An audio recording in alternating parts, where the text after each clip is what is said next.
You're listening to Cosmic Cousins Soul-Centered Astrology. I am your host, Jeff Henshaw. Thanks for tuning in. Cosmic Cousins is dedicated to honoring the interconnectedness of our universal family through embodied health, self-discovery, and deeper learning. And it is here to bring you back into alignment with the cosmos. So thank you for being here as always.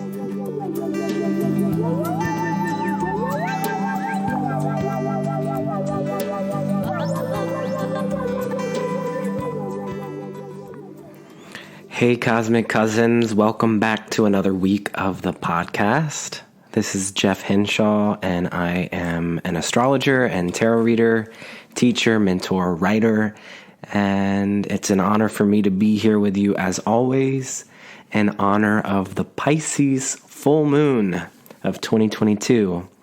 So Pisces is the final sign of the zodiac wheel. So we find ourselves at a culmination. Pisces is the collective water sign. So it's connected to energies that are beyond our immediate surrounding. We're talking about the entire planet and beyond. Cosmic water, Pisces. So every time that we gather, I offer you 3 phrases. And the phrases I have for us for this Pisces full moon are I contemplate, I release, I pray. I contemplate, I release, I pray. We'll revisit these in a moment. But for now, I'd like to just reflect on an overview of what this podcast episode will entail of.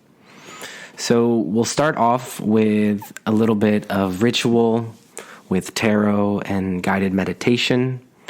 And then we'll talk about and highlight some of the current transits that are most resonant with this lunation.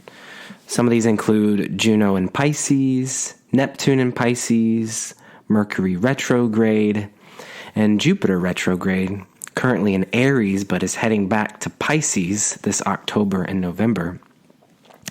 And then to round out this Pisces full moon episode, I'm really excited about this one. We have a guest with us here on the podcast, Monique Ruffin, also known as the Moon Mama, who is a Virgo Sun with a Pisces Rising, and I'm a really big fan of their offerings. I've titled our conversation, The Universe is Organized, which is something that she said in our conversation.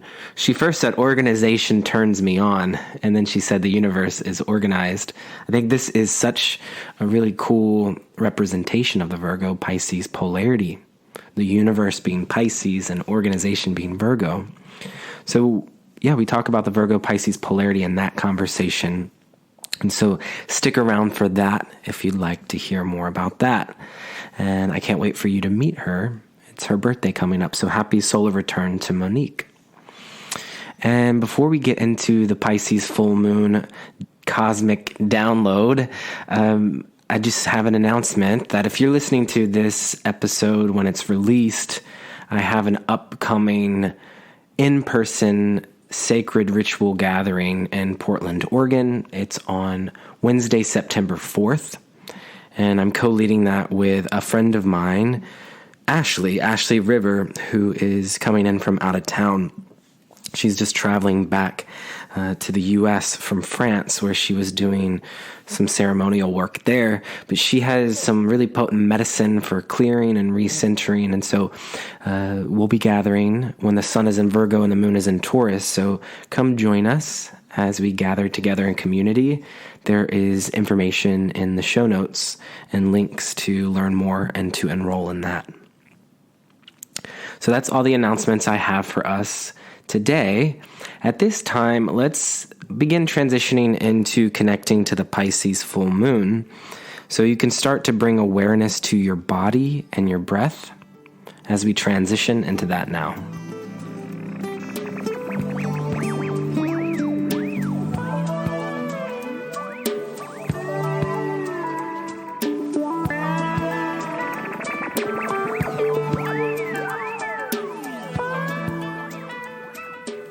Each astrological sign is connected to a different part of the body.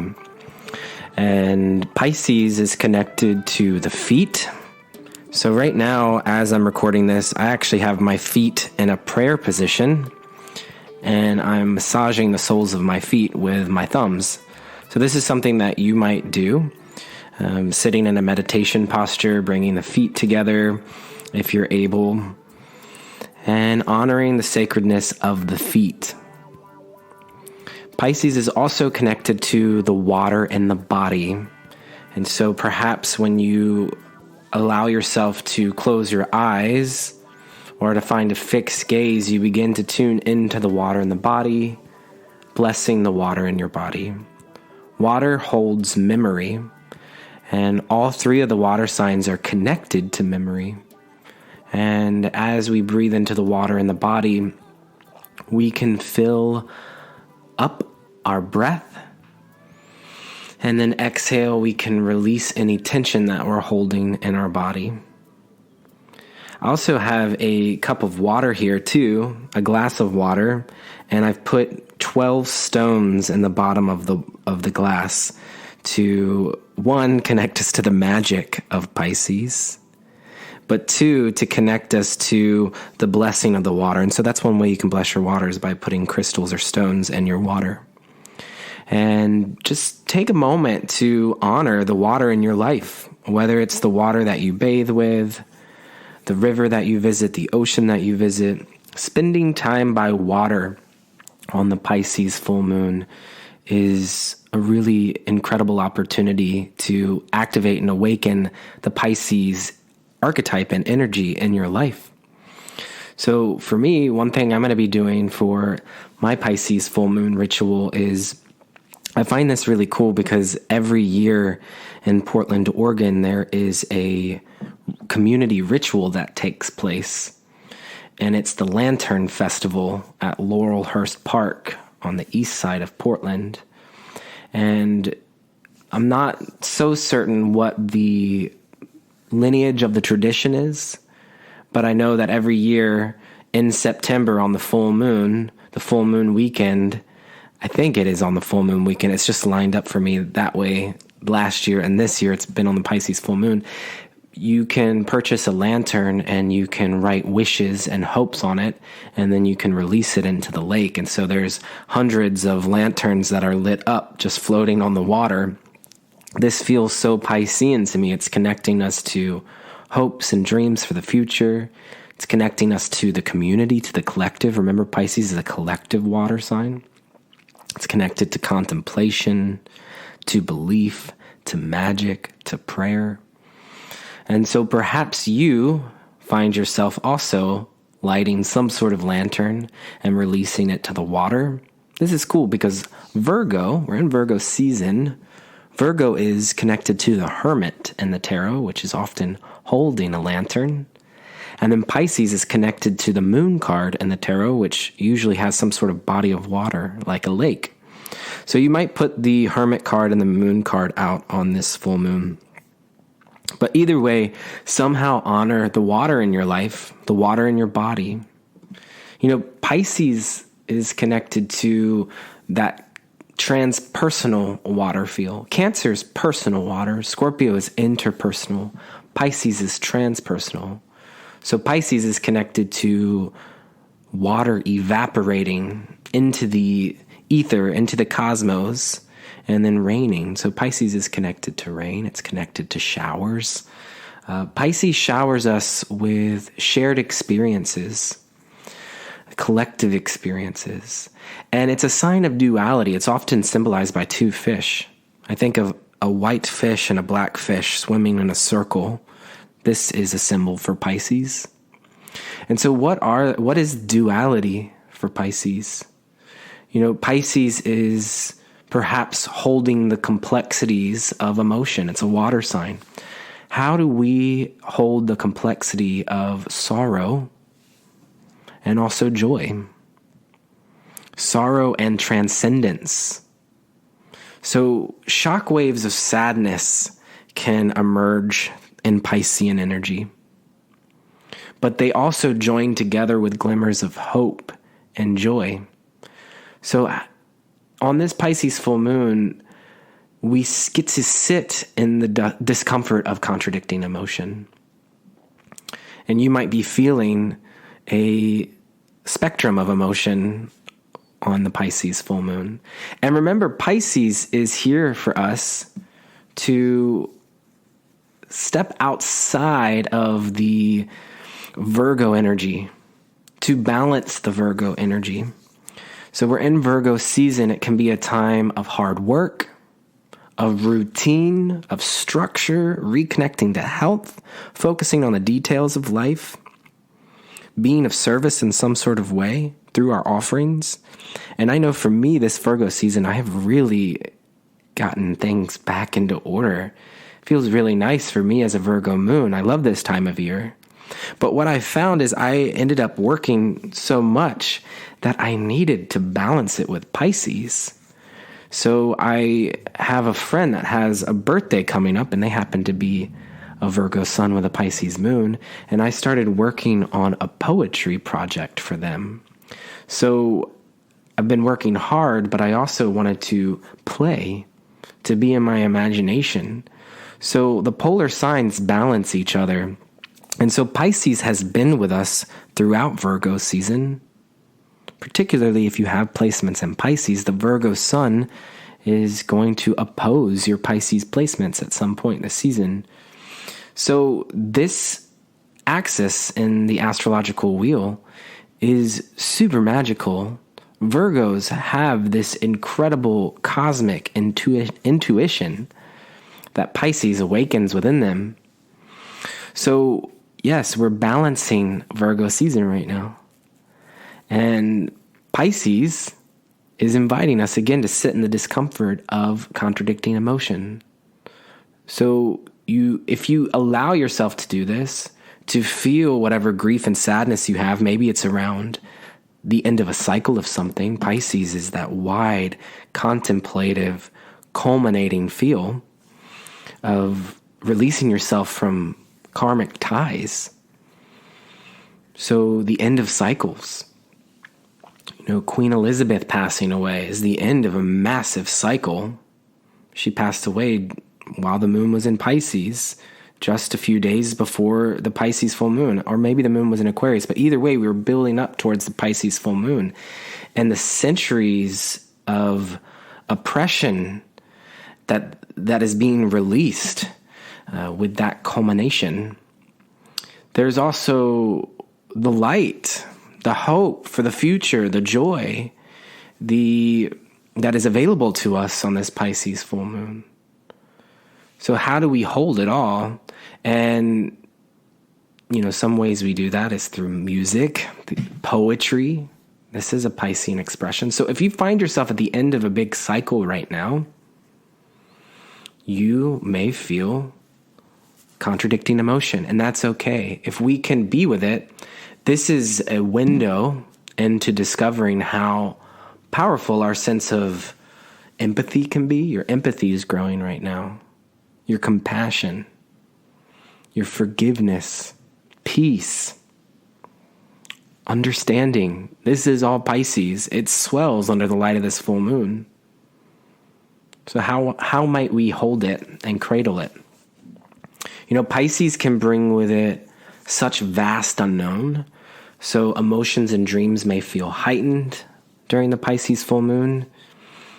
Allow yourself to feel it all.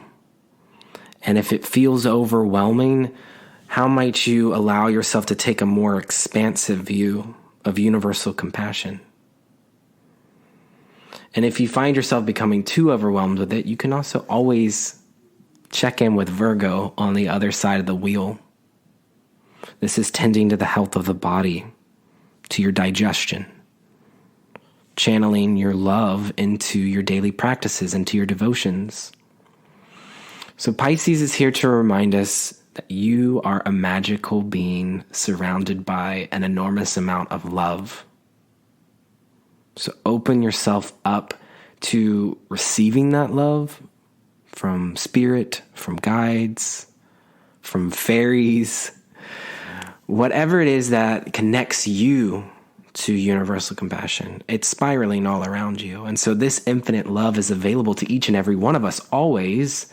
But on the Pisces full moon, it can be felt in more profound ways, but also in subtle ways. And so for me this week, I've been finding feathers on my walks. I haven't ever noticed feathers on my walks. And so there is confirmation for me in this connection to the feathers. I had one friend tell me it means you're on the right path. Another friend said that's angels. For me, I'm connecting it to writing. I'm thinking of, like a feather pen, a quill, connecting it to flying, being free, being light, letting things go. So you might find it in a Virgo way, the little details of the things that you can pick up on your daily walk. How is the universe communicating to you and through you at this time?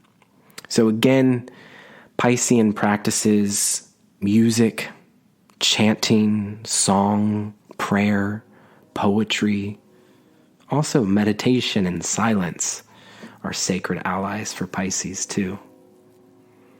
So leaning into the unknown is Pisces, letting go of fear, leaning into the unknown with trust. This full moon, it's the final full moon of the zodiac wheel. So we're culminating. We're releasing ourselves from the past with greater faith. And this process of awakening, Pisces is enlightenment. It's ongoing. It's an ongoing part of our soul's work. But as the cycles of life continue to unfold, we have this moment here to feel the universal love that wants to flow through while old stories flow out. Releasing yourself from, karmic imprisonment is what it's often referred to for Pisces. And so this can be, negative thought patterns that we're releasing. This can be relationships that no longer serve us. Juno is currently in Pisces, conjunct this full moon. Juno is the asteroid of relationships. We'll get into that more in a moment. But we're embracing the magic and mystery of it all. So again, the phrases we have for this full moon: I contemplate, I release, I pray. I contemplate, I release, I pray. So maybe you write these phrases down. Maybe they become a mantra for you. Maybe you elaborate on them, journal about them. Maybe you pull a tarot card for each of them, which I did for myself. So I'll share with you the cards that I received for each of these phrases. I contemplate.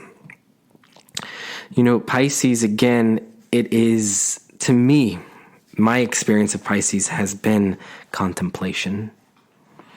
And I received the 7 of Pentacles here, which I'm using the 5th Spirit Tarot, and this shows a stack of leaves with 7 pentacles inside of it. Or actually, it's a crop. It's peas held together with 3 sticks, and there's 7 pentacles in there, and there's a shovel and a tool for pruning. So the 7 of Pentacles, a little book. This is what it says here. It comes with a little book. Sometimes it's nice to read these key words. It will spark off something within your intuition. Reaping the rewards of your efforts, reevaluating the results of labor. Feels very Virgo to me. So I am contemplating and giving myself spaciousness to reflect in the magic and mystery of my work and all of my hard work and my accrued wisdom that I have grown throughout this year. I release. We receive the King of Pentacles here. This is making me think of Capricorn, and I'm bringing up Capricorn because right now Pluto is in Capricorn, and the esoteric ruling planet for Pisces is Pluto. The traditional ruler is Jupiter, the modern ruler is Neptune, and the esoteric ruler is Pluto. I like meditating on Pluto for Pisces because I think Pisces in pop culture astrology often gets talked about as, sunshine and rainbows. Pluto is the depth, psychology. It's that deep well of transformation, the underworld. And thinking of this as Pisces ruling planet, this is Pisces really going deep within themselves. And right now, Pluto is in Capricorn, so I release Capricorn. We've been experiencing Pluto in Capricorn since 2008.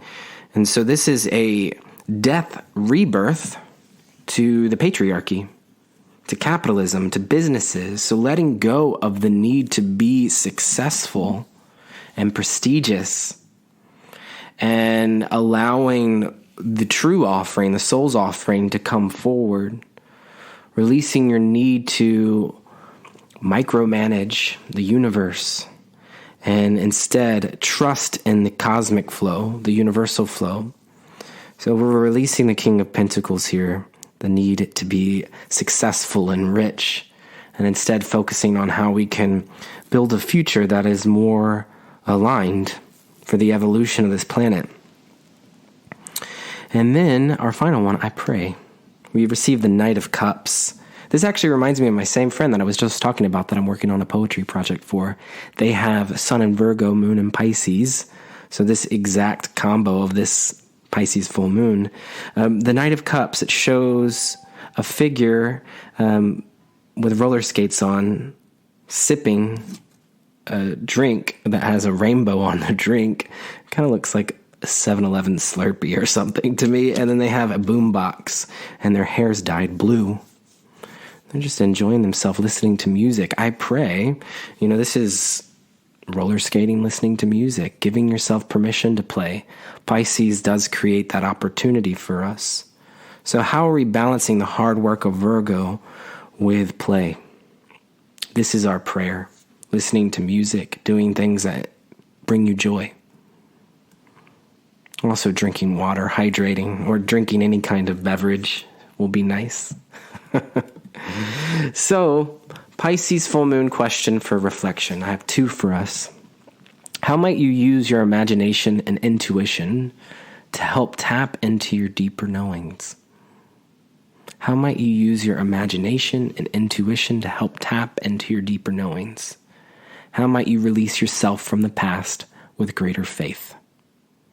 Our Pisces full moon affirmation: I surrender and trust in the cosmic flow of the universe. This Pisces full moon is on Saturday, September 10th, 2022 at 2:59 a.m. Pacific time. So early Saturday morning, depending on where you are, you can translate to your time zone. And the Pisces full moon is at the 17th degree of Pisces. So look to your birth chart. Where is Pisces at the 17th degree in your chart? What is being illuminated at this time? What are you being invited to reflect on and contemplate? So I'd like to look at the chart for this full moon and go over a few things with you before we get into our conversation with Monique. So let's transition into looking at the chart now.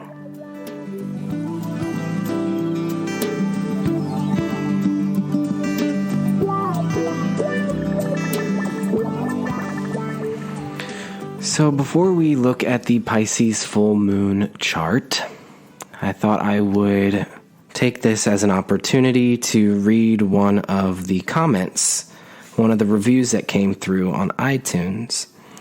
So it always helps the podcast if you rate and review. If you're listening through iTunes or Spotify, you can do that. It also helps the podcast and my offerings as an independent entrepreneur, astrologer, to have people share this podcast with loved ones.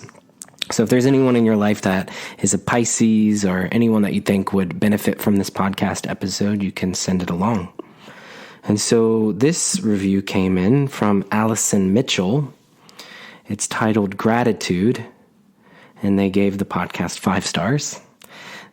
They said, I recently was introduced to Cosmic Cousins and my goddess, in all caps.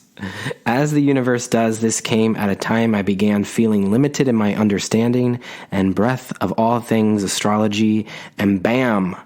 The deep well of knowledge that you bring was the perfect remedy. Thank you for your time and energy to bring this gift to the world. Many blessings. And many blessings to you, Allison. Thank you for writing in and letting me know how you are experiencing the podcast. It's really helpful for me because I'm really just sitting here talking into a microphone. Biji's behind me laying on the couch.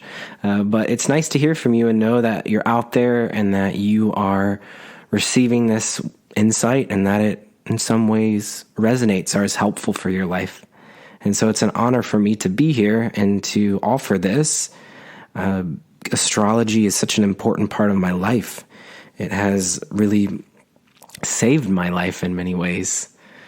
And I think that that's something nice to share on the Pisces full moon. So thank you again for writing in. If you'd like, you could take some time now to review. But let's continue on with this episode. I want to look at the Pisces full moon chart. And I don't do this every episode, but I'd like to start doing it more. The Pisces full moon, again, is Saturday, September 10th at 2:59 a.m. Pacific time. And if you're not listening to this on the Pisces full moon, that's okay. This is giving you an opportunity to reflect on Pisces in the year 2022. But the Pisces full moon is a time that we get to do that. Okay, so the first thing I like to do is look at the day of the week that it's on. So it's on a Saturday. And so this does highlight Saturn for us. And right now, Saturn is in Aquarius, and Vesta is in Aquarius, retrograde, heading back towards Saturn. Vesta is the asteroid of devotion and is a co-ruler to Virgo. Vesta is in Aquarius, so this is about gathering in devotion with community, or gathering in devotion around a humanitarian cause, or something that gives you a wide cosmic perspective. Aquarius can be connected to astrology. It's connected to the stars in the sky. So Saturn is asking us to commit and to build structures for devotion and community.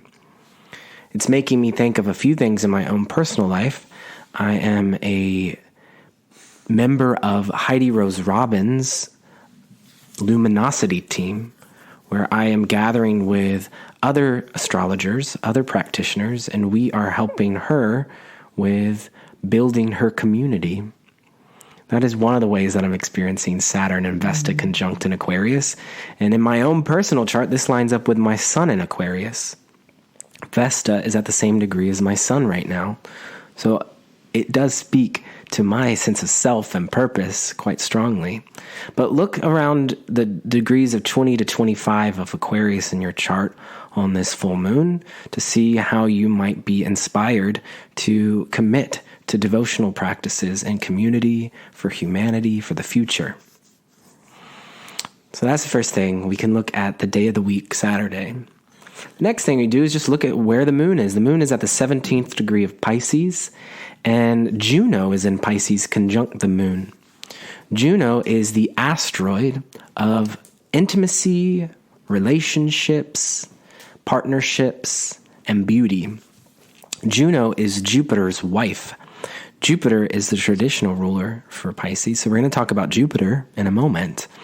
But Juno and Jupiter hold a relationship in your chart, and so looking at those two feels important. But Juno is a place that I often refer to as a place of enlightenment, where we become enlightened through relationships, particularly. And that can be the relationship to self, the relationship to others, or the relationship to source. With Juno and Pisces, it does feel like a relationship with spirit, relationship with the unknown, a relationship with prayer, devotion, song.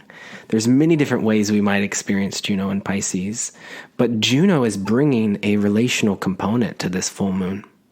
You know, Juno is often symbolized with a lotus. It's connected to enlightenment through beauty and nature. Juno is often connected to a peacock. Juno is seen with a peacock, which is also this enlightened animal. I mean, it has feathers coming off the top of its head, the crown chakra, these beautiful, vibrant colors. And Juno is very much about being proud of one's beauty, being proud of what you've cultivated, particularly in relationship, And again, this is relationship to spirit. So I just see, this connection to nature and beauty and spirit coming through. So if you're in a relationship right now, this is a magical time, but also it could be a painful time. Remember, Pisces is duality. So Juno in Pisces is the sacred closeout to relationships that are no longer in alignment. Juno in Pisces is clearing the way so that there can be greater intimacy with spirit. So if whatever relationships we find ourselves in, if we don't feel that spiritual, psychic, magical connection, it may be time to let that go. And if it's not fully closing out that chapter, Pisces is also an energy that needs space to reflect and contemplate. Pisces is meditation and retreat. So spending time at the ocean, spending time by water, this could be really great for relationships too. And so, yes, this Pisces full moon is conjunct Juno. And then also the modern ruler for Pisces is Neptune. Neptune's been in Pisces since 2011. And this is where we shifted into a very spiritual time. Many people may have become enlightened or awakened around 2011 when Neptune first entered Pisces. There was a shift in collective consciousness. So Neptune is connected to our dreams, to mysticism, to other worlds. So it really is at home in Pisces. And so this is just super activated on this Pisces full moon. And then we can also look to the traditional ruler for Pisces, which is Jupiter, the planet of philosophy and religion. Jupiter is in Aries right now, but is retrograde, moving back towards Pisces. So this Pisces full moon opens up a portal to bringing back in the themes of Jupiter and Pisces. And so just a little review for us. I'm looking in my ephemeris right now. Jupiter entered Pisces last year, just as we were heading into the new year. Jupiter entered Pisces on December 29th, 2021.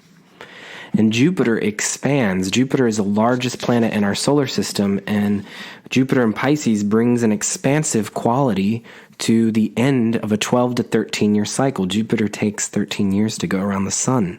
So Jupiter was in Pisces for the first part of 2021, and even having this moment to contemplate on the entire year feels quite Piscean to me. So when we follow Jupiter's transits, I get a very Piscean vibe to it. Same, it's also Sagittarius's ruling planet too. So Jupiter was in Pisces for the first few months of the year. Jupiter entered Aries in the middle of May, on May 11th, 2022. But at that time, Mars was in Pisces and Mercury was retrograde. So even though Jupiter had entered Aries, Aries is ruled by Mars. Mars was still in Pisces. Mars did not enter Aries until May 25th. So towards the end of May, we started shifting towards a new beginning. And Jupiter has been in Aries since May. And so Jupiter in Aries is a bold new you, new beginnings. But not so fast, because Jupiter needs to go back into Pisces before we can fully start that new beginning. So it's almost like if you're on the northern hemisphere, the seasons I'm talking about is the end of spring and into summer. You've been on a new path. But there's still things from the past that we need to clear out. And we need to go back to Pisces to make sure that we're incorporating our spirituality. So this fall, on the northern hemisphere, spring on the southern hemisphere, this fall, Jupiter will re-enter Pisces. And this Pisces full moon is reminding us of this. So things are about to get a little bit more Piscean for us. So what is the exact date? We have Jupiter in Aries all of September and most of October of this year, but Jupiter will re-enter Pisces on October 28th, 2022, just a few days before Samhain and Halloween. And so all of November, Jupiter will be in Pisces. Jupiter will travel back to only the 28th degree of Pisces, but will be within orb of Neptune. And so this is a very spiritual, cosmic, expansive time where this November we are reflecting on a 13-year cycle and closing out karmic ties. This is also powerful because October, November is eclipse season, and we have eclipses in Scorpio and Taurus at that time.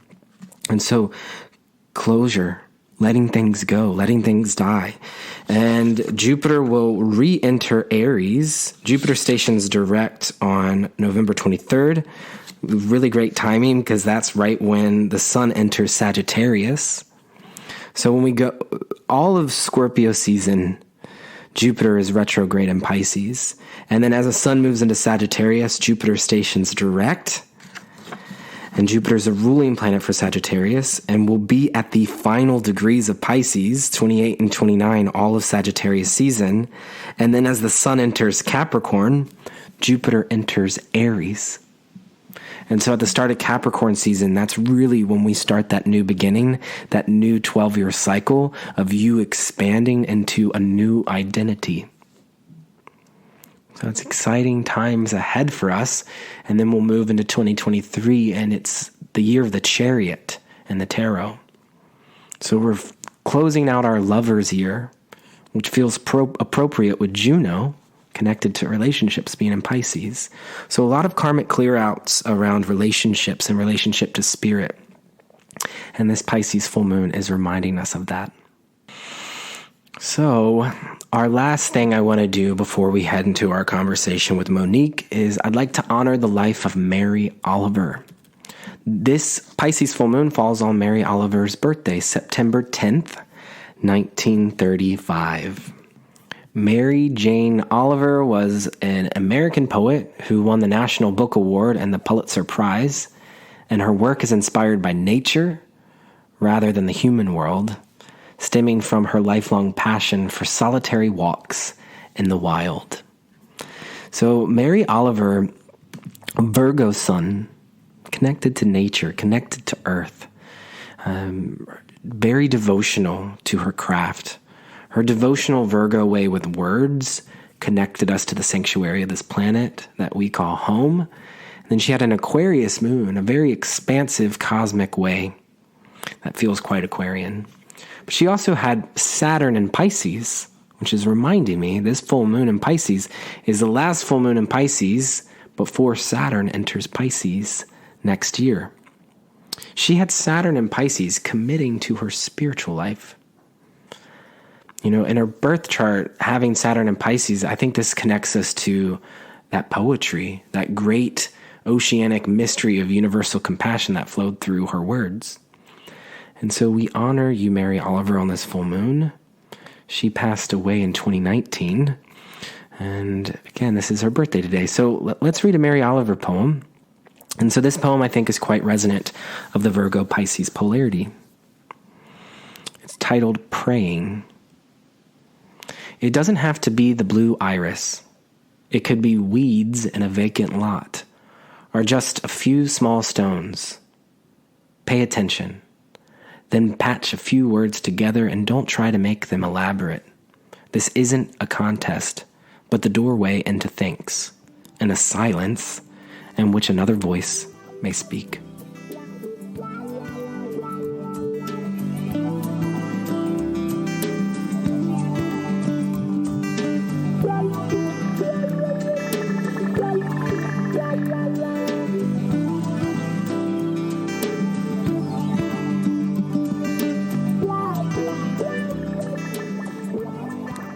All right, Cosmic Cousins, thanks as always for being here. Wishing for you a happy Pisces full moon. Remember, drink lots of water. And at this time, let's transition into our conversation with Monique Ruffin, aka the Moon Mama, who's a Virgo Sun with a Gemini moon and a Pisces rising. This talk is titled The Universe is Organized.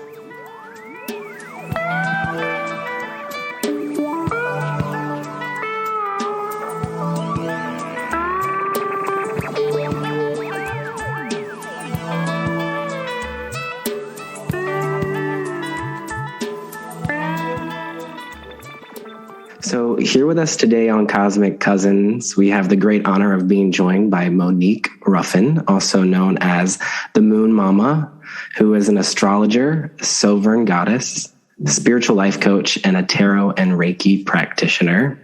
So thank you so much for joining us today. Thank you for having me, Jeff. It's such a pleasure to be here. Yeah. I've been wanting to have you on the podcast for a while, and there's something about the Pisces full moon that felt right for me. And so we're gathering today in honor of the Pisces full moon. And when I was meditating on who to have on Cosmic Cousins for this particular lunation, you kept popping up in my mind, and which I find really interesting and cool, because the only astrology I really knew about you before inviting you on the podcast is that you're a Virgo Sun. But I sense so much of the Pisces polarity. So when you sent me your birth chart info and I saw that you're a Pisces rising, I sort of chuckled to myself because there it is. And so you're Virgo Sun with a Pisces rising. Yes. Yeah. So what do these two signs mean to you, and how do you hold the complexities of these two polar signs? Wow, what a brilliant question. Because it has been really challenging learning to hold the polarities.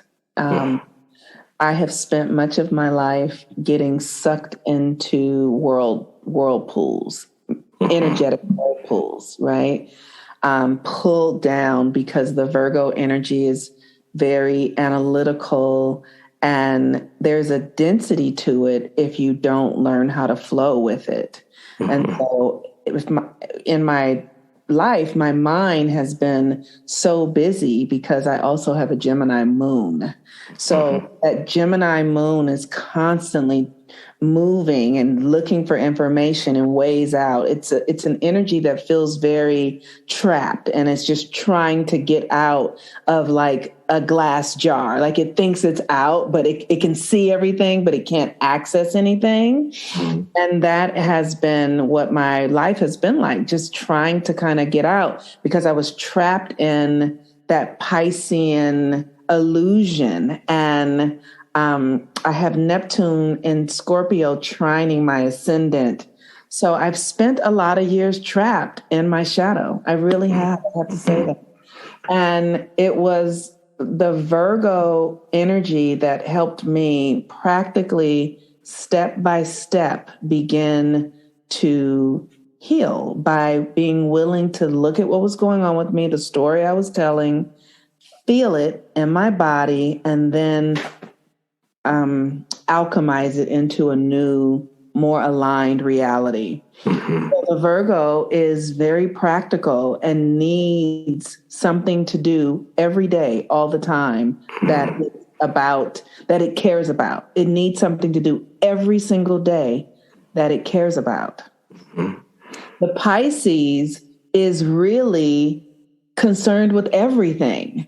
It's concerned with every detail of everything. It's just as nosy as it can be. Like, like it is. I mean, the Gemini energy is nosy also, but the Pisces feels like it belongs to everything. Pisces is like, but this is mine. Yeah. It belongs to me. I have to. And then the Virgo's like, well, let's heal it. Let's fix it. Let's, and so I have found that I have spent a lot of time in my life really trapped, trapped in stories and patterns. And I have just since my Chiron's return, started finding ways to get out of the narratives. Yeah. And when you say trapped, I do connect this to a Pisces theme, the theme of karmic imprisonment. And I find it interesting that you have these two polar signs, and then you have the Gemini moon, which inherently is a sign about duality and polarities. And it's right there in between these two signs, being square to both of them too. So that Gemini moon is then the awareness of both Virgo and Pisces in your life.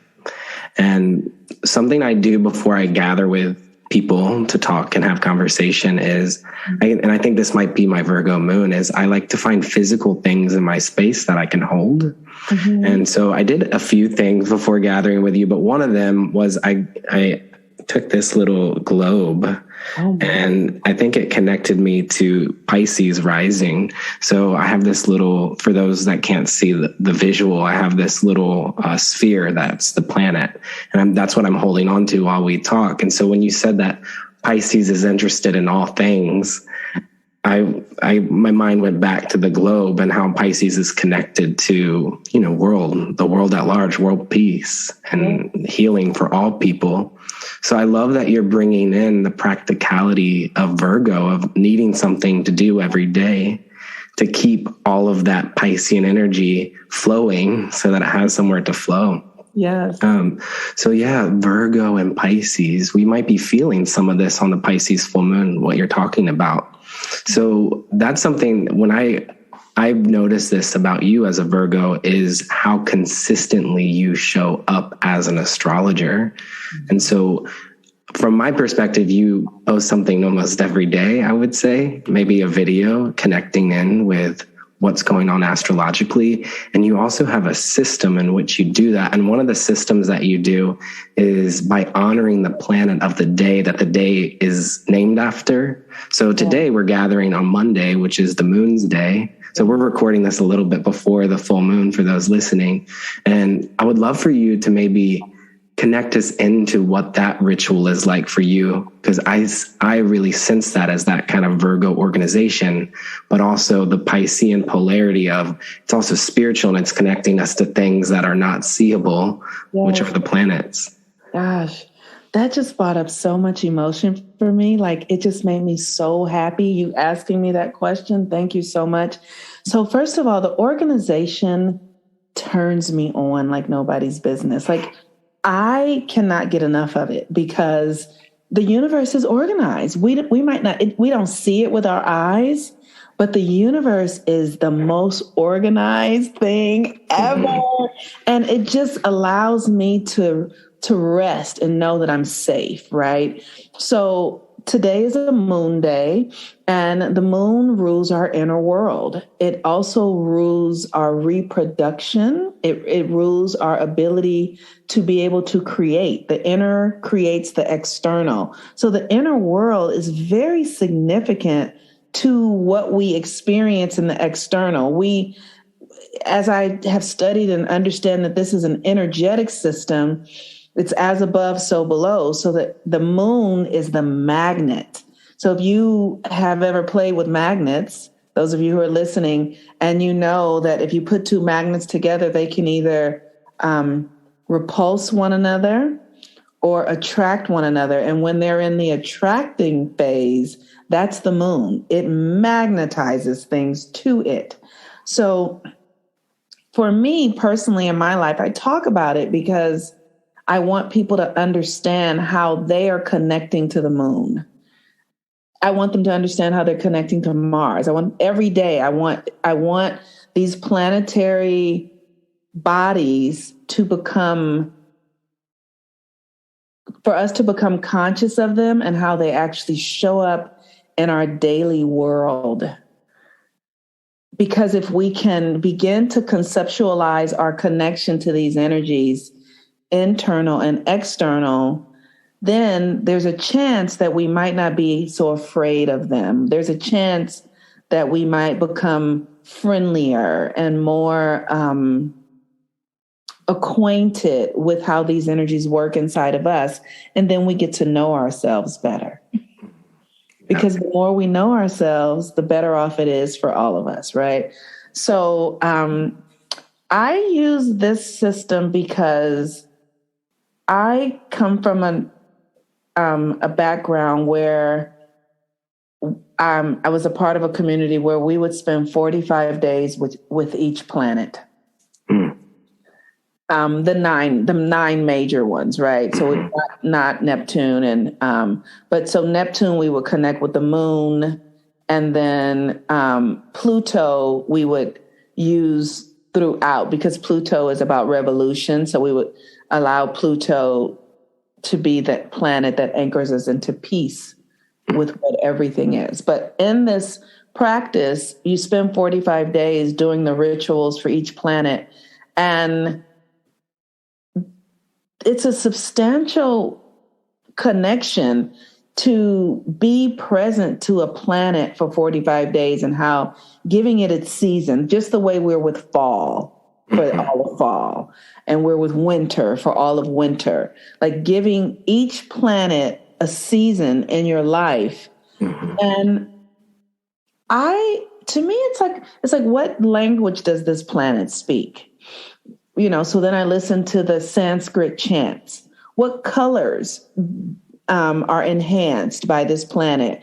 And I burn candles that are that color. What oils, so like the sun is yellow, the oil is frankincense, the crystal is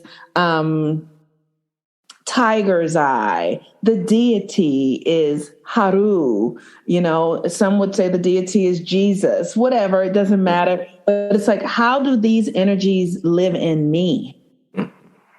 I'm cultivating them so that I can understand how they abide with me.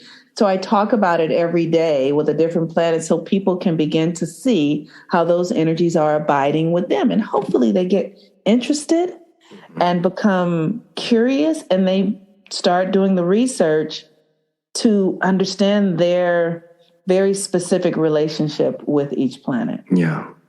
And I think this is something that I really love about your practice as an astrologer and also feel seen as a Virgo moon and what you're sharing. I think you're taking us deeper into the Virgo archetype, which is also connected inherently to the Pisces polarity. And what I think these two signs hold in common is this deep ritual that connects us to devotion, to the divine, but it's something that we can do every day, showing up to our altar.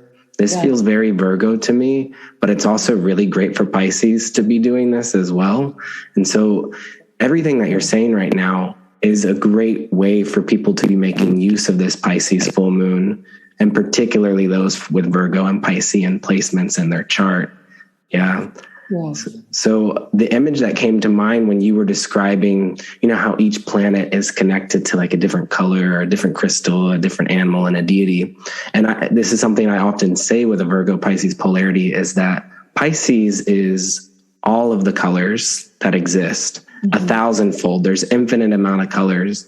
Virgo there's 7 colors. It's the 7 colors of the rainbow, and Virgo gives a system to all of the colors, but they work together in this really magical way. And so what I'm hearing from you when you're working with the planets in this sort of way is that there likely is a color associated with each planet, which would be Virgo. But I think Pisces is also a little bit more intuitive with it too. So I'm curious, do you have like a set color you associate with every planet and sign, or do you allow yourself to flow and be more intuitive with it? I'm a Virgo, so I like the order. You know what I mean? I do. I like the order. Sometimes, so Mercury can be, Mercury is different color. So I will play around with that with Mercury because I know I can. And as I study, different people say different colors for different things, right? So there are people who say red or orange for Leo. And then the ancients said yellow for Leo, right? So I'm with that. You know what I mean? I understand that it's fluid on some level, and it's more about the intention. Let's say it that way. It's much more about the intention than being so rigorous with the rules. As long as I'm doing it, right? And the altar work for me is just fun because I need to remember what I'm up to every day. So, I could be doing altar work with I'm working with the energy of the sun, and I'm doing altar work to have the power to make myself invisible, right? And I am more interested in the sun is this energy of light, and it's the light that allows everything to be seen. And so if I don't want to be seen, I want to energetically turn off the light inside of me so that I can make myself invisible. I love that kind of stuff. It's Because we are magical, right? And so the moon, the color of the moon is silver or white, but really what the moon is this deep subconscious power. So what does that mean? That means that when on a moon day, I want to cast my subconscious net, because I'm creating my subconscious reality. I'm a Pisces rising. It's all coming out of my imagination.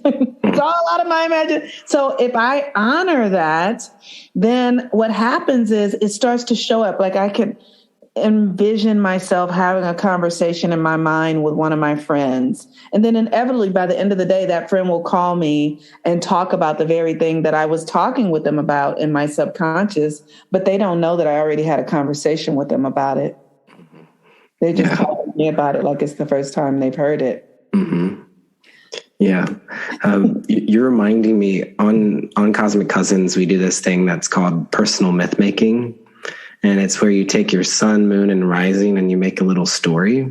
Mm-hmm. And so they're already preset. Like if you're a Virgo sun, the sun is the character of the story. So you are the hardworking harvester. This is Virgo sun. So this is the character of the story. The moon is the backdrop. It's like what holds that character. And so Gemini moon, we say in our neighbor's backyard, which I actually love this because oftentimes you'll be in the neighborhood doing videos. You'll be like in the park and things like that. And we know Gemini is connected to the neighborhood and our neighbors. And then the Pisces rising is making magic that connects us with the cosmos. So it's the hardworking harvester in your neighbor's backyard making magic that connects us with the cosmos. So I want you to sit with that for a moment and just see if it brings up a memory, because this sun, moon, rising, this is a thread that is with you throughout your entire life. It's with you now, but it was also with you when you were a kid. So I'd be curious if it brings up a memory for you. Yes, it does. Oh my gosh. It brings up a memory of when I was a little girl playing with my friends. We were probably no older than 7 or 8 on my porch. But we were playing on the dirt and we were making mud pies. And I got the notion to actually really eat the mud pie for real because I was really into this game. And I put some mud in my mouth and all of my friends were mortified. They were like, ew, you're so nasty. Oh my God. And I was so confused because I was like, we're really in it. Yeah. And I think it was in that moment that I realized, oh, they're not like me. Yeah. I love that when often doing the personal myth making with Gemini moon, because it's in the neighbor's backyard, it will bring us back to childhood, the memories, which is something that Gemini and Pisces both hold in common, I think, is this connection to the inner child and play. Yeah. But I think Virgo does too. I think actually all the mutable signs. And so I've been really interested in the last few years of meditating on Alice Bailey's, who's an esoteric astrologer's phrases. She has a phrase for each zodiac sign. And the phrase for Virgo, I think, is really beautiful. And I think it could segue us into talking about you being a mother and also you having cats, which we had talked about. Our pets have the same birthday, all Virgos. So the phrase for Virgo, and I'm going to share the screen so that you can look along with it. I have your chart here too. I thought we could look at, and the Pisces full moon chart. So the phrase for Virgo, and I have it here with the Hermit cards, which is Virgo's card in the tarot. I am the mother and the child. I, God, I matter, am. So I always take the second part, I, God, like I'm God, but I'm also a body. Yes. And I always think of Virgo as building a bridge between spirit and the body. But yeah, I am the mother and the child. And something about you sharing that memory, us connecting to your inner child, but also you're the Moon Mama. And you're holding both of these energies. So have you heard this phrase before? I have not. I have not heard it before, but it resonates. It does. And what it brings up for me, I am the mother and I am the child.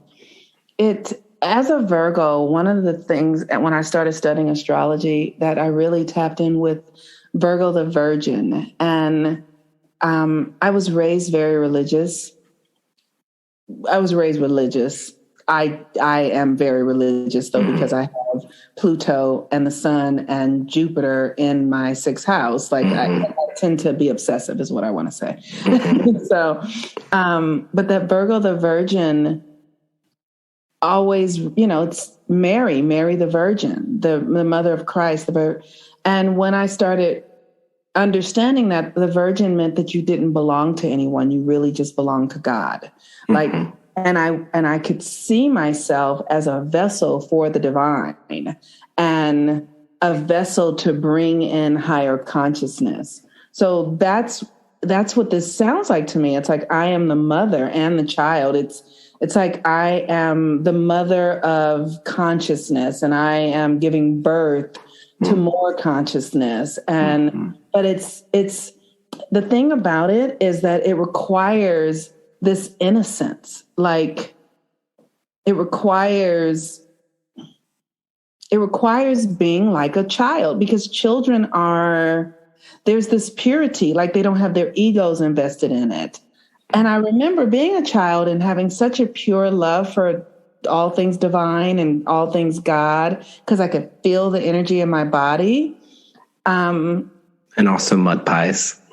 And mud pies, yes. And so this statement very much, it just feels like how I live in my devotion to God. Like every day in my house, I'm talking to God. I'm asking, what should I do? How should I do this class?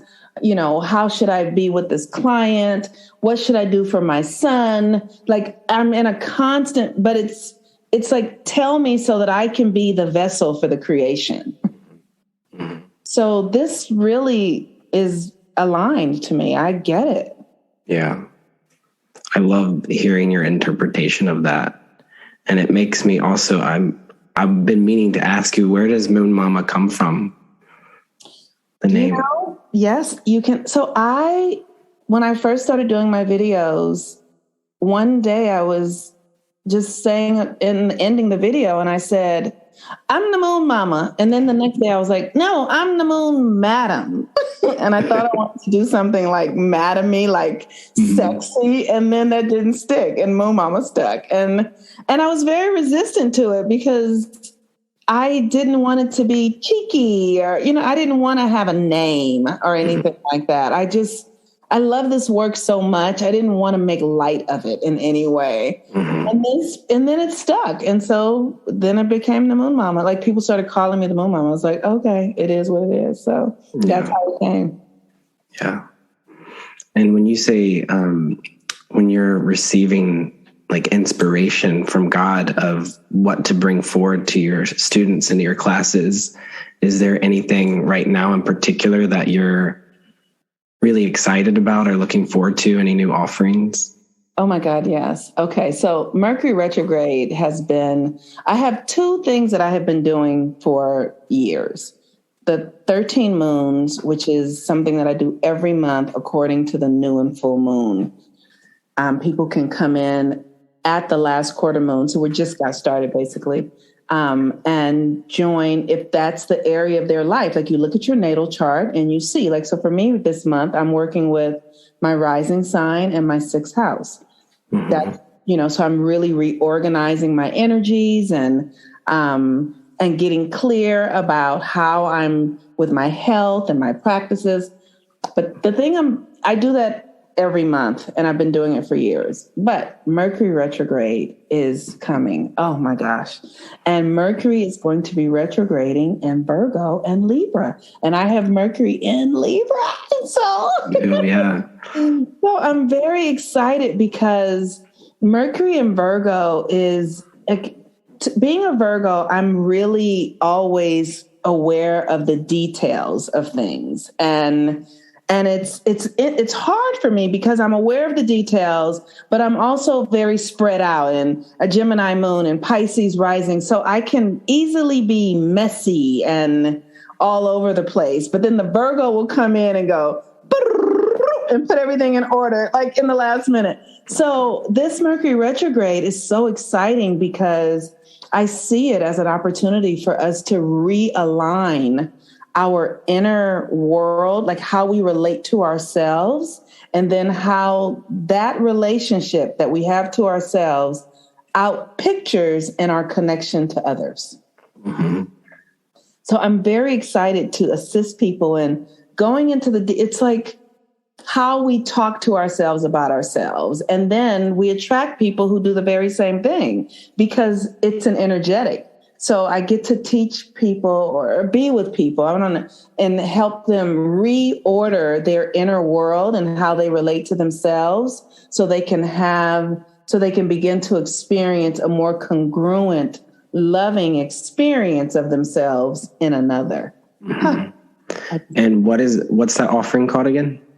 So it's Mercury retrograde. The name of this class is called, I want to say it right because I'm so excited. Okay. The name of the class is Be No Evil, Speak No Evil, See No Evil. And what it is that evil is live turned backwards.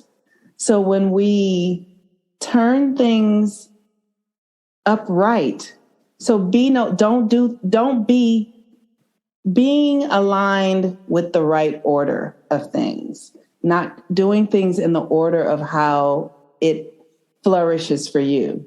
Speak no evil because Mercury, right? It's like whatever you speak is coming into existence. So make sure that you speak no evil and then see no evil. And whatever you speak is going to show up in an embodied experience so that you will then see. So I just love the tongue play with it. I just love it all. So yeah, so that's the name of it.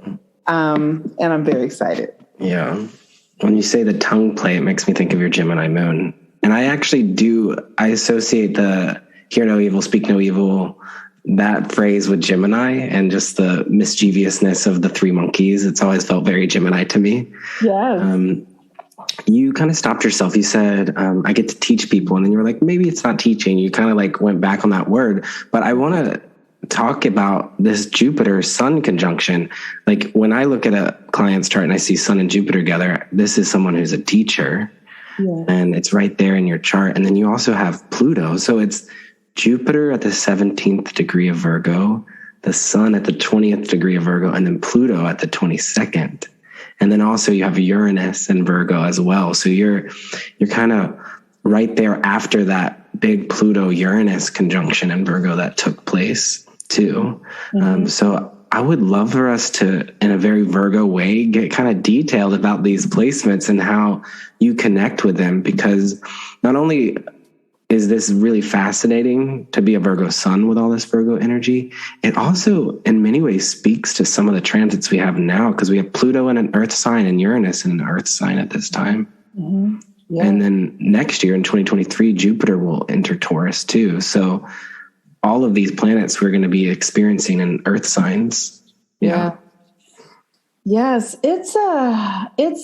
This energy has been carrying this kind of energy has been hard as a young person, is what I'll say. Mm-hmm. Because I have been very serious and and my life has been really challenging. So I've had to figure things out. I've had to think about, how do I move myself forward? How do I actually make progress? And I feel like the biggest trick was understanding the Pisces rising, which meant that my imagination was really impacting my world. So I used to spend a lot of time daydreaming and fearing and creating scenarios in my mind of woe is me, and it would all come into existence. Mm-hmm. It would all come. And I just thought something was wrong with me, and I thought I was screwed. And the Virgo energy is really practical. So when I was in my 40s, one day I had to look at my life for what it really was. Like I was like, don't judge it. Just look at it for what it is. Like just see it. with kindness. And once I was able to do that, I was like, you have some hard decisions to make. Now you have to get to the top of that mountain. How are you going to do it? Because you can't, like you are here on earth. Like I had been checking out. I was in denial. Everything was so hard and I was trying to figure out how to get things to be easier. And one day I was just like, you must sit down and start at square one. And it changed my life. It changed my life. Like all of a sudden I realized, oh, I actually want to study this stuff. This actually is what I'm interested in. This is what I've been looking for, but I didn't know it. Because the Pisces energy is so elusive and the Gemini energy, the Gemini moon is so immature. It was hard for me to focus and really be present. And I had to teach myself to do that. But once I did, I was like, I don't want to be anywhere else. This is all I want. And so I study, I'm constantly studying and learning and there's always new information. Astrology is endless. It never exhausts itself. So I'm in heaven all the time. Pisces loves that, that infinite quality. Yes. I'm hearing a lot in what you're saying. My eye just keeps going to Chiron in your chart. Yes. Just a few things about Chiron. A lot of modern astrologers, I don't even love using that word, but maybe people who are non-denominational astrologers have been talking about using Chiron as a ruler or co-ruler for Virgo. Yes.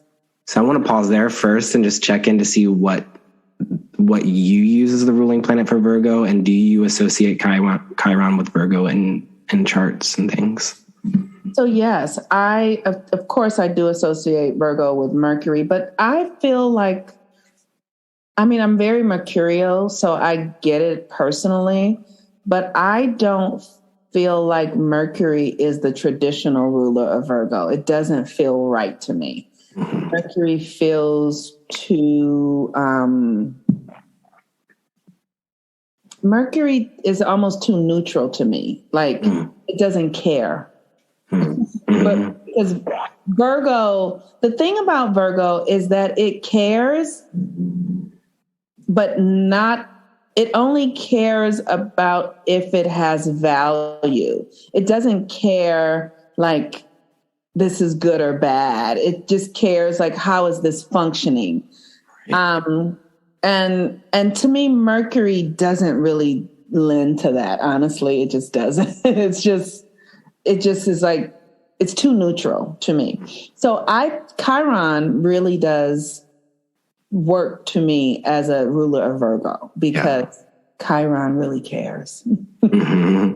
When we look at the Fifth Spirit Tarot, which is a deck that is for a world beyond binary, it shows the Chiron glyph etched on the tree in the background of the hermit, and then has the Virgo glyph on the shoulder pad. And the hermit, again, is Virgo's card, but I'm also intrigued because you are a life path 9 when you add up the digits of your birthday, which is the hermit. So this is your soul card too. Yes. So this particular artist is associating the hermit with Chiron and Virgo. And in your chart, you have Chiron at the first degree of Aries. So actually, when you said, I have to start back at square one, my eye went straight to that Chiron and Aries at the first degree when you said that. And sometimes like that's how I'm intuitive with astrology, where actually it was more the square one part that you said that brought me over there. And then I was like, oh, something's going on over here with Chiron. And it's in the first house. It's really close to the Pisces rising. And you said in your 40s, which I know is right before the Chiron return, which happens at 50. So I'm also wondering, was Chiron like starting to enter your first house around that time as well? Yes. So Chiron, from my perspective, is something in our chart that's very studious. I think of Chiron as a place in our chart where it's almost like where we learn to compartmentalize our trauma through our intellectual and spiritual pursuits. Yes. And I was hearing some of that, what you were saying is trying to figure out why you kept imagining like maybe the worst case scenario and then manifesting it, which like all that Virgo across from the woe is me Pisces, like Virgo's going to actually bring it into the earth realm. Yes. And so I just kept coming back to this Chiron and Aries. Happily too. She's like, okay, if that's what you want, let's do it. Yeah. Have you associated these themes with your Chiron and Aries? Have I associated which things? I'm sorry. Like everything that we're talking about, like when we're talking about like starting back at square one and learning how it is that you work and navigate as someone who is visualizing and imagining things and then manifesting it. I'm just curious about this. And also, we're all experiencing Chiron and Aries right now. So anything that you have to share about this placement could be helpful for us. Sure. So you saying that is the first time I've ever thought of it that way. Now, let me say this. I'm very present to my Aries energy because it's in my first house and because I have Saturn in Aries. And the North Node. I mean, it's like... Right. And yeah. And so Aries is a huge aspect of my life. And it has been very difficult. I just want to say it's been so difficult because the Aries energy is very reactive, like how I experience it inside of my psyche. It's quick to anger, quick to pop off.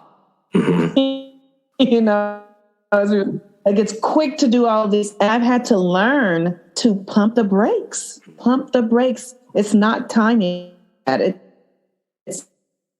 Because Saturn is there saying no, and then the North Node in the first house, the North Node doesn't really kick in until you're in your mid 40s. So I have spent my early life just not able to get past go, like really feeling held back, and it's been very frustrating. It's been heartbreaking. It's been so sad. I have to say, it's been so sad. But when I started studying astrology, I got it. I was like, oh, okay. Because I would have probably been married 6 times.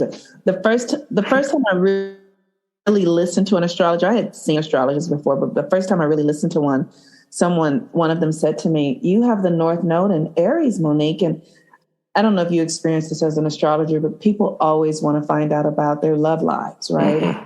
And I was like, what about love? Because I had a deep yearning with that South Node in Libra. Mm-hmm. I had a deep yearning for marriage and partnership. Like it was my everything. Everything was focused there. And he was like, and he was sad to say it. He's like, I think you're going to have to go it alone. Like, that's not going to be the thing that's the most prominent aspect of your life. And it just hurt my feelings so deeply. Like, but once I got it, once I rolled over like 6 months later and was like, now what?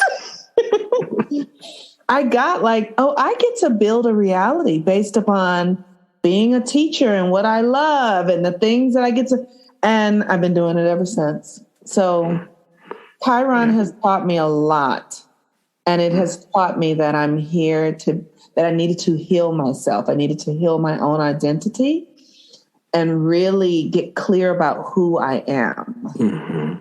And having that Pisces rising has been hard because I have been very overly identified with everyone else. Like I've had to learn to identify with myself. I've had to learn to put my attention on me and what I'm feeling and what's going on inside of me and what I need and what I'm thinking, because the Pisces energy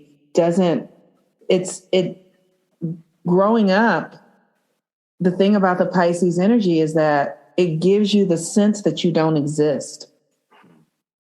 Like your focus is really on others. So I had to learn how to bring myself into existence. It was difficult. Yeah, so Pisces can be like putting everyone else's needs on the altar. Yeah. Serving, the martyr or the savior, the one who's surrendering everything they have for the greater good. That can be an expression of Pisces. So yeah, seeing all this Aries in your chart it feels like your life's mission is to learn about this Aries archetype, Chiron, North Node, Saturn, and Aries. And I resonate a lot with, I have North Node in Aries as well. Wow. Yeah, just a few degrees from yours, actually. Yeah. So how is it for you? Like, tell me. Well, you said it doesn't really kick in until your mid-40s, which I thought was interesting. I know I will be coming up on my second nodal return. I'll be 36 next year, and that's going to we're going to start shifting into the North Node in Aries. So I'm still just observing it, but the same for me. Relationships I enjoy being in relationships and I long to be in relationships, but when I allow myself to really be the strong, pioneering individual that I am, things just click into place. It kind of has felt like that for me. And it can be painful. Yes. Like you're saying. And, right now Chiron is in Aries, so it's hanging out with my North Node in Aries right now. And I think a lot of this, even if you don't have the North Node in Aries, for those just listening, we have Chiron in Aries. So these themes are very raw. Like raw is the best word I can use to describe it for all of us. Yes. And, that will be the next lunation. So there's a little bit of foreshadowing for the Aries full moon that will come after the Pisces full moon. Yeah. And maybe it's being a little bit like activated and awakened on this full moon because we have Jupiter in Aries right now. We also, Mars is in Gemini too, which feels like it may be connected to some of that Aries energy. So, but yeah, you were talking about how studying astrology has really helped you own this part of your chart. And you mentioned being a very religious person, and that you grew up religious. So I'm curious when you switched to astrology, or if astrology kind of is in tandem with your spiritual and religious practices, and when was astrology a part of your life? What a great question. So when I was in my early 20s, I used to work at Fox Sports. I was the administrative executive assistant for the head of finance. And he used to take Fridays off. And one day I was in his office taking a nap on a Friday. And I got a download. Spirit said, "You're going to be a minister." And I said to myself, no way, I'm not going to talk to people about Jesus, because that's all that being a minister meant to me, because I grew up very religious.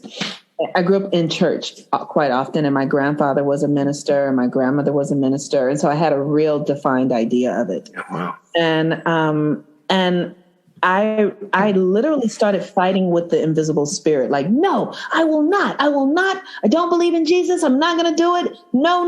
Right. So, but it always kind of stayed with me because I'm religious. And when I say I'm religious, I am in awe of the spirit realm.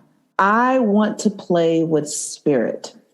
I am interested in the mystical, that is what religious is to me. I am into all of that. And then I was writing. I used to write blogs for many years. I was a blogger. I made a living as a blogger, and I was working for a place and they needed an astrological blogger. And I used to talk about astrology all the time. And one of my editors said, "Can you write about astrology?" And I was like, "No, I'm not an astrologer." And then she told me how much they were going to be paying. And I was like, "Okay, let me get some books." And so I started calling all of my astrology friends and what books should I get and and they started telling me what to get, and I would call them every day.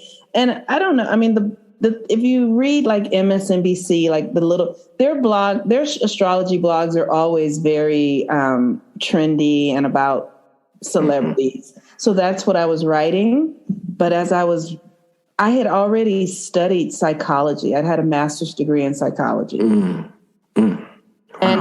history. I had a master's degree in psychology, and I had a BA in political science and history.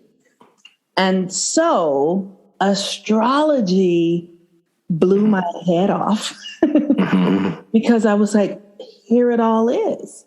Here is psychology. Here is history. it tied all of the things together that I loved.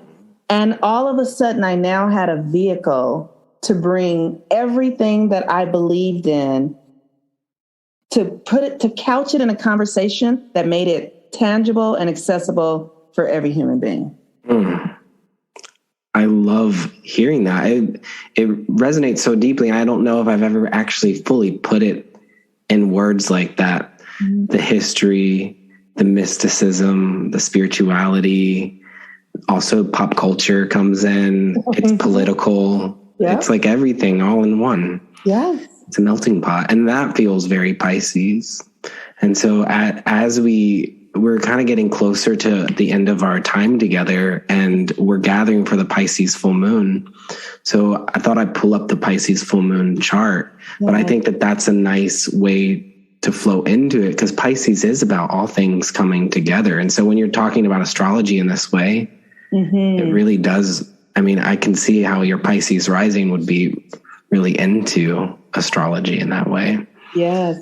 Yeah. So the Pisces full moon, September 10th, 2022 at 2:59 a.m. And it's at the 17th degree of Pisces, across from, of course, the sun in Virgo at 17 degrees. Mm-hmm. What is something, when you're looking at like a full moon chart, do you look for? Does your eye go towards? Well, I'm always curious about the degrees, first of all, because I just think the degrees are so significant. So as I'm looking at this, the first thing I see that it's going to be at 17 degrees. Oh, it's going to be opposing my Jupiter. It's Pisces.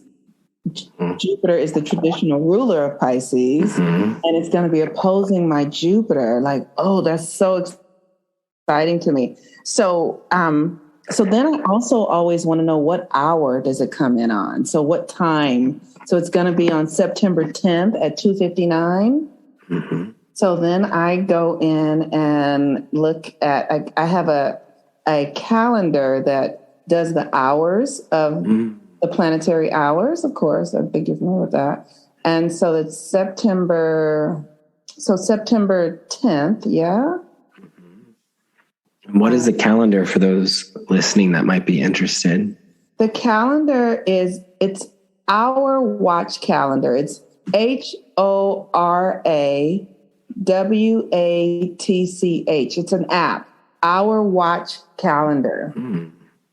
And every hour it'll bring in the Sanskrit chant to let you know what planet is ruling the hour that you're in. So so on September 10th at 2:59 will be a Venus hour. So Venus, this full moon is going to come in on a Venus hour. Venus in Virgo. Yeah, and Venus will be in Virgo. Oh, wow. So I will sit with that and meditate with it. So, Venus in Virgo is really particular. Like, what is the value of this thing? Why is this here? Right. But then that Pisces is so exponential. It's everything. But the Venus in Virgo is like, no. We're not bringing it all in. We're literally like, you get to take the things that mean the most to you, because Pisces is also endings. So as we're having a Pisces full moon, things are coming to an end. And as a Pisces rising, I'm really aware. I've had a lot of time in my life where I've had to let things go. I've had a lot of death, a lot of releasing. So this full moon is about release, and it's interesting because it's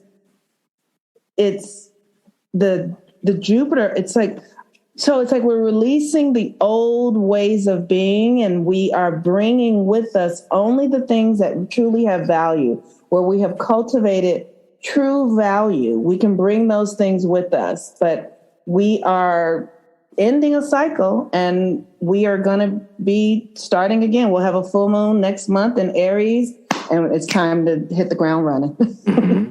So that's how I look at it, like that. But, also I look at people's particular charts and what. Yeah, there's almost it's almost like the tides in some ways too, because this full moon almost feels like it's also opening up a portal into Jupiter re-entering Pisces, because Jupiter's retrograding back towards Pisces. So actually this whole fall, like Jupiter will re-enter Pisces in October and is coming in to clear out and finish and fully close out that 13-year cycle. Yes. So this Pisces Aries energy that we're experiencing, the Pisces full moon, the Aries full moon, Jupiter going from Aries back into Pisces, it does feel like the tides to me right now when we're talking about it.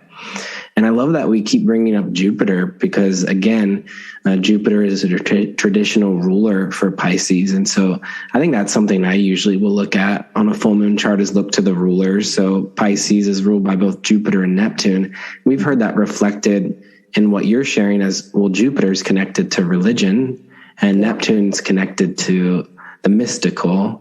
Mm-hmm. So Pisces, having these two planets, is both religious and mystical. Yes. Yeah. I find it to be like, I don't know why, but the language of astrology and the symbolism resonates so much more with me than anything else, because it feels like connecting tissue. Mm-hmm. Like nothing is left out. I don't have to abandon any parts of myself. That's the greatest gift that astrology gave me, was that I got to see that, nothing is good and nothing is bad. It's just various degrees of things, right? And so now I get to have conversations about sexuality, and I don't have to hold shame around it, because I understand astrology says everything is valuable. Astrology says your shadow is valuable. So now I can have conversations about the painful things in my life and know that they have value, because astrology says this has a place. Mm-hmm. There's value in this if you're willing to see it. Mm-hmm. That's why I love astrology, because it doesn't leave anything out. I love that. Yeah. It dissolves the barriers of separation, and it touches base on all of the 12 houses, all the themes of life. We experience all of the 12 houses. And so I see what you're saying, like a particular religious practice might deny like the 8th house, Yeah. Yes. And we know that that's actually what creates even more of a shadow, is when you deny a house, there's going to be the shadow expression of it. Yes. And so I love this too, of us just reflecting on the entirety of our chart on the Pisces full moon, all 12 houses, because we know Pisces is said to be all signs in one. And so it is a time to just flow within all the themes in the houses. And that's that culminating feel of Pisces. Mm. Yeah. So it's been such an honor to connect with you in this way. And I'm hoping that people listening who are resonating with what you're sharing and all the gifts that you have will reach out to you. So how might people find you to work with you and to connect with you? Thank you. First of all, thank you for having me. When I got the invitation from you, I was like, oh my goodness, cousins, this is amazing. Like, I was so honored. So thank you. People can find me. I have a website, Monique Ruffin. You can find me there. And you can also find me on Instagram at Monique Ruffin and Facebook at Monique Ruffin. And I love to work with people to help them really get in alignment with spiritual practices. That's the thing. I would say that my expertise is in rituals that are aligned with your natal chart to help you come home to yourself. So, yeah. It's really good. It's really beautiful. And thank you for your Virgo services to us all, your offerings, and wishing for you a happy Pisces full moon and a happy birthday to you. Your birthday is coming up. It's September 12th, right? Yes. Yeah. And you also said that you have cats. Do you have 2 cats? I do. Yeah. And I had told you that my dog Biji he's turning 2 on September 8th. And you're like, wait, that's my cat's birthday. Yes, they're September 8th. My cats are born September 8th, and they are Virgos with Gemini moons and Cancer risings. They have the same combo as you, Virgo, Gemini. Yes. And then they have the Cancer, right? Are they twins? Are they from the same litter? Yes, they are. They don't look alike, but they are from the same litter. Mm-hmm. That's a reflection of your Gemini moon right there. Having twins. I do, right? I hadn't thought of that. Oh my God. And these cats, I got cats 2 years ago. I'd never had any pets before. It's the most profound experience I'm having in my life ever. Like, they are complete sentient beings. Like, I can say, stop, you're eating, you're overeating, stop it. And she'll stop eating the food. I can say, come here, what are you doing? She'll walk over. Like, they're beings in cat bodies. It wrecks my brain how conscious they are. Yeah. How old will they be turning? 2. Oh, they're the same age as Beige. That's so cute. And I also, I connect Virgo to pets too. There's different talk about which signs are connected to pets. I've heard Leo is connected to pets. I've heard Cancer is connected to pets. But I think that quadrant of the wheel. Yes. Yeah. I've heard that the pets are like a 6th house thing also. Mm-hmm. So So I never had any pets, which I feel like was a part of the reason my life was so challenging, because I was trying to connect that love that you can really only connect with pets and possibly children for a little while, to a human being because of the South Node in Libra. But now I'm not doing that anymore, and I feel very connected to my pets. Yeah.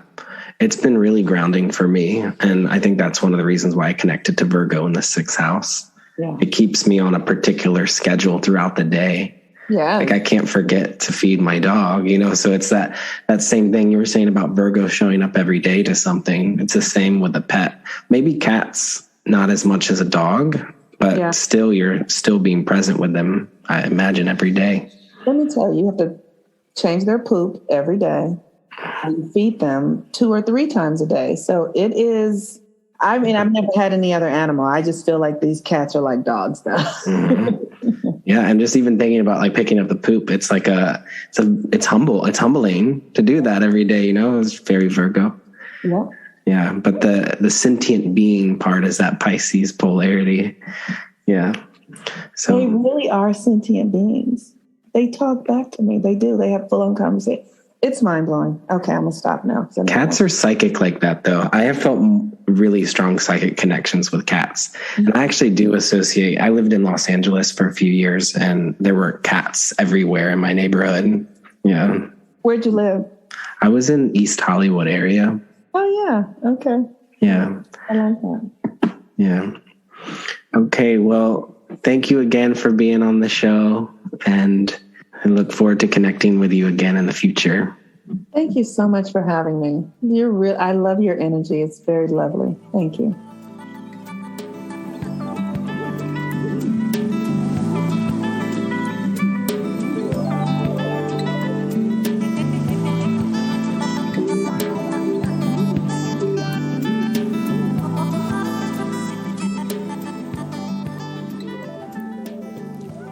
All right, Cosmic Cousins, thank you as always for tuning into the show.